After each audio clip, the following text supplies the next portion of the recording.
Comment faire pour évoluer dans un milieu hyper compétitif quand on est un nouvel entrepreneur et qu'on n'a pas forcément une grande expérience, mais qu'on veut quand même grappiller des parts de marché et avoir ses propres clients? C'est tout à fait possible.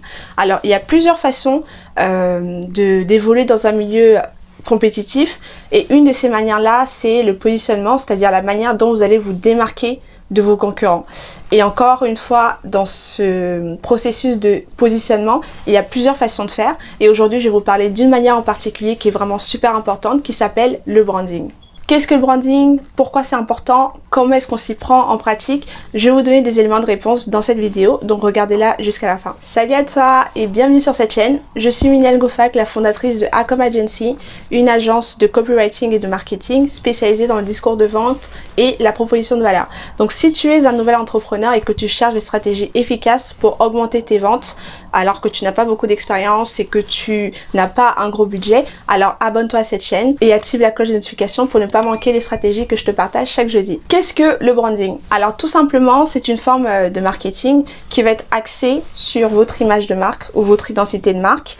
C'est-à-dire, en fait, ce seront toutes les actions qui serviront à positionner positivement votre marque dans l'esprit du consommateur, enfin des consommateurs qui forment votre marché cible. Pourquoi est-ce que le branding est hyper important? Lorsqu'on évolue dans un milieu super compétitif, il faut vraiment garder en tête qu'il y a des centaines, des milliers, pour ne pas dire des dizaines de milliers de personnes qui font exactement la même chose que vous. Et le pire pour vous, c'est qu'ils le font certainement beaucoup mieux. Ils le font beaucoup mieux, ils ont déjà une base de clients loyaux, fidèles, qui consomment encore et encore. Ils ont une qualité qui est reconnue, ils ont une expertise qui est reconnue. Et vous voulez débarquer comme ça de nulle part pour faire exactement la même chose qu'eux. Et vous attendez à ce que les gens viennent aussi acheter. C'est pas aussi facile. Donc, lorsque vous venez de débuter et que vous voulez grappiller des parts de marché, en fait, il faut que vous puissiez très rapidement vous démarquer de ceux qui existent déjà, dans le but d'attirer l'attention de ces consommateurs-là et de leur dire « Hey, salut, j'existe et je propose aussi quelque chose ».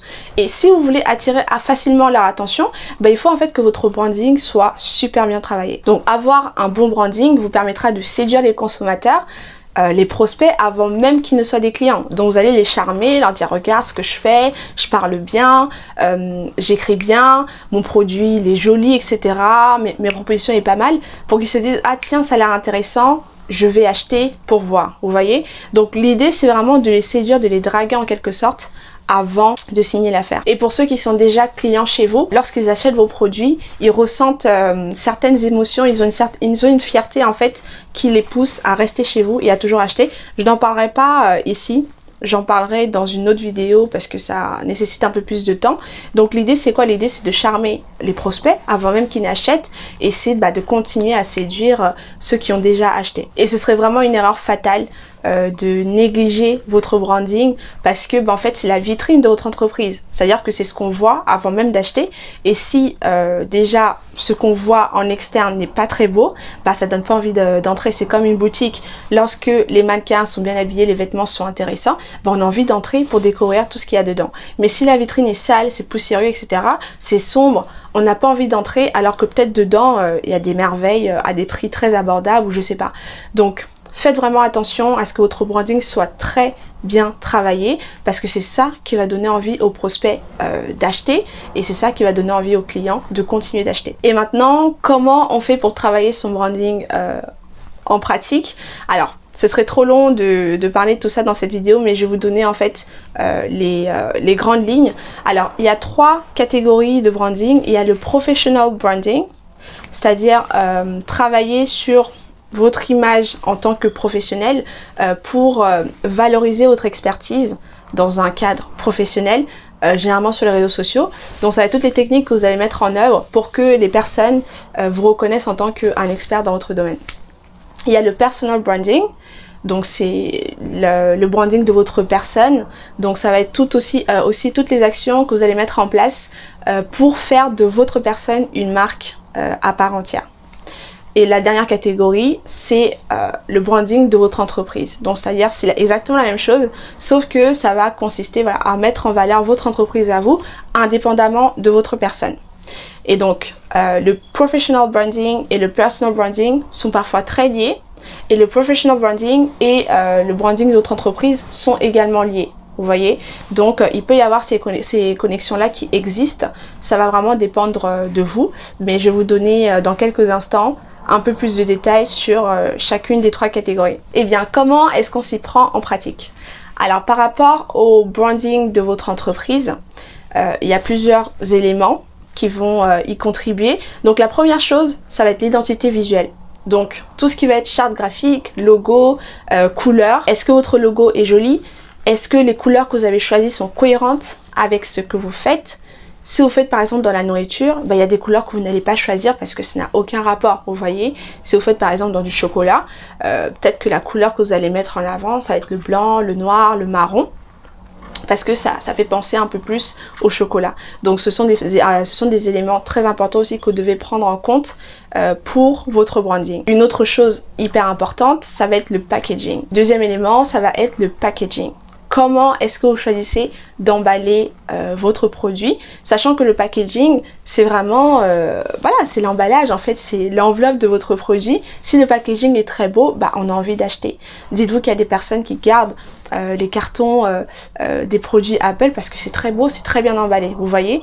Et moi aussi, pareil, j'avais commandé des box pour les cheveux, j'ai toujours les box aujourd'hui parce que c'est vraiment très très beau. Donc vous aussi, comment est-ce que vous pouvez emballer vos produits pour qu'ils donnent envie d'acheter?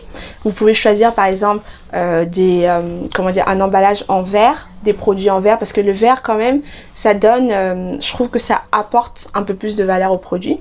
Si vous êtes plutôt avec des valeurs environnementale, écologique, etc. Peut-être que vous allez choisir un emballage en carton ou alors pas d'emballage du tout. Mais en tout cas, c'est à vous de voir comment est-ce que vous allez présenter votre produit pour qu'il donne envie. Ça fait aussi partie de votre branding. Un autre élément hyper important que vous ne devez surtout pas négliger et qui rentre dans votre charte graphique, c'est dans le choix de la typographie. Quelle est la police que vous allez choisir? Comment est-ce que vous allez présenter les caractères, que ce soit pour votre logo ou pour le nom du produit, etc. Ça va être hyper important parce que il y a des polices qui ne sont pas du tout cohérentes avec certains domaines d'activité. Par exemple, si vous faites quelque chose qui va être un truc assez carré, assez professionnel, vous allez peut-être avoir tendance à choisir peut-être des lettres majuscules, des caractères très droits, parce que ce sera beaucoup plus logique. Alors que si vous faites quelque chose qui est plutôt artisanal, etc., vous allez plutôt choisir une police avec des caractères assez ronds pour que les gens puissent se dire ouais, c'est un peu artisanal, effectivement, c'est comme si ça avait été écrit à la main. Donc ce sont des éléments super importants qui peuvent impacter négativement ou positivement votre branding. Autre manière de réussir votre branding, ça va être dans les valeurs que vous souhaitez véhiculer. Ok? Quelles sont les valeurs de votre marque? Est-ce que ça va être des valeurs un peu plus responsables, écologiques, etc. Donc si vous choisissez ces valeurs-là, il faut que le reste soit en cohérence. C'est-à-dire que vous ne pouvez pas prétendre vouloir respecter l'environnement et vous avez des emballages en plastique. Non, il va plutôt falloir miser sur des emballages en carton, en verre, donc ils peuvent être recyclés, ou alors pas d'emballage du tout. Donc il faut encore une fois que vos valeurs soient cohérentes avec le reste, et encore une fois, c'est ça qui va vous permettre de vous différencier des autres. Si vous êtes dans un environnement où les gens font les choses de manière très industrielle, en masse, peut-être que vos valeurs, ça va être de faire les choses de manière artisanale. Peut-être que vous ne pourrez pas produire autant, mais vous allez réussir à attirer les personnes qui sont sensibles au travail qui est fait main, au travail qui est respectueux de l'environnement, etc. Donc à vous de voir comment est-ce que vous allez vous différencier des autres en ayant des valeurs qui sont différentes. Si vous êtes un freelance, vous allez plutôt vous focaliser sur votre professional branding, ok? Alors votre professional branding, comment est-ce que vous pouvez le travailler? Encore une fois, ça va être sur les valeurs que vous voulez apporter. Comment est-ce que vous souhaitez travailler avec votre client? Est-ce que vous êtes plutôt dans quelque chose d'assez collaboratif? Donc c'est-à-dire que vous êtes un entrepreneur qui va mettre le client au centre, qui va vraiment prendre les décisions en fonction du client, qui va inclure le client dans tout ce processus-là. Est-ce que vous êtes plutôt quelqu'un un peu d'inaccessible? C'est à vous de voir le positionnement que vous voulez avoir. Hein. Les deux se tiennent, c'est vraiment à vous de le voir. Une chose que vous pouvez faire, ça va être d'avoir une phrase de ralliement, donc une sorte de slogan en fait que vous allez dire tout le temps. Un exemple très simple que je peux vous donner, c'est par exemple le docteur Claudel Noubicier. sa phrase à lui, c'est « j'ai vendu mon lit ». Vous voyez? Donc c'est un peu sa marque de fabrique en quelque sorte en tant que professionnel. Donc ça véhicule une idéologie qui est propre à lui. Donc c'est lui qui a mis ça en avant. Et donc lorsque les gens vont prononcer cette phrase, et bah tout de suite ça va faire écho à ce docteur. Vous voyez? Donc vous aussi vous pouvez vous trouver une phrase que vous allez prononcer tout le temps, que vous allez mettre tout le temps dans vos publications, que vous allez mettre tout le temps dans vos articles, etc. De manière à ce que les gens, lorsqu'ils vont entendre un mot qui se rapporte à cette phrase, ils vont tout de suite penser à vous. Donc ça c'est une très bonne manière de travailler sur votre professional branding. Une autre manière que vous avez, ça va être dans la manière dont vous vous habillez. Est-ce qu'il y a une couleur que vous pouvez choisir et que vous pouvez porter tout le temps? Ça peut être du orange, ça peut être du rouge, ça peut être du noir.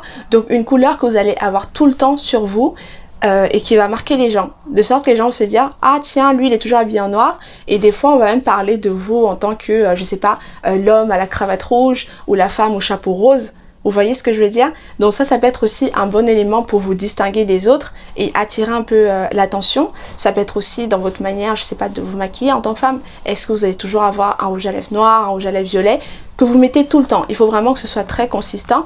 Ou alors ça peut être, je sais pas, des vestes très colorées, des ensembles. C'est vraiment à vous de choisir quel est l'élément sur votre physique que vous voulez rendre un peu atypique de manière à ce que les gens, lorsqu'ils pensent à vous, ils pensent à ça, ou même lorsqu'on parle de vous, on parle de ça et on sait tout de suite de qui on parle. Un troisième élément que je peux vous partager, ça va être dans la manière dont vous délivrez du contenu ou dans la manière dont vous partagez votre expertise. Par exemple, si tous les autres font des articles, bah, peut-être que vous pouvez faire une vidéo. Si tous les autres font, je sais pas, juste des vidéos, bah vous pouvez faire des vidéos animées, enfin un dessin animé où vous parlez de ce que vous faites. Donc ça va être un élément très distinctif que les autres ne font pas et qui va attirer l'attention et qui va intriguer les gens et les amener à toujours venir voir ce que vous faites en particulier.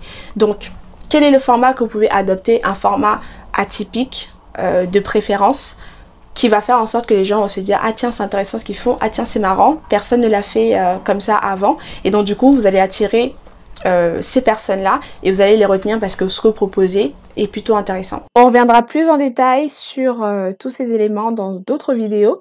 Je voulais pas que celle-ci soit beaucoup trop longue. Si vous n'avez pas encore vu la vidéo sur les 3 piliers hyper importants sur lesquels vous devez vous focaliser pour augmenter vos ventes, je vous mets la vidéo juste là. Et on se dit à jeudi prochain pour d'autres stratégies. À bientôt!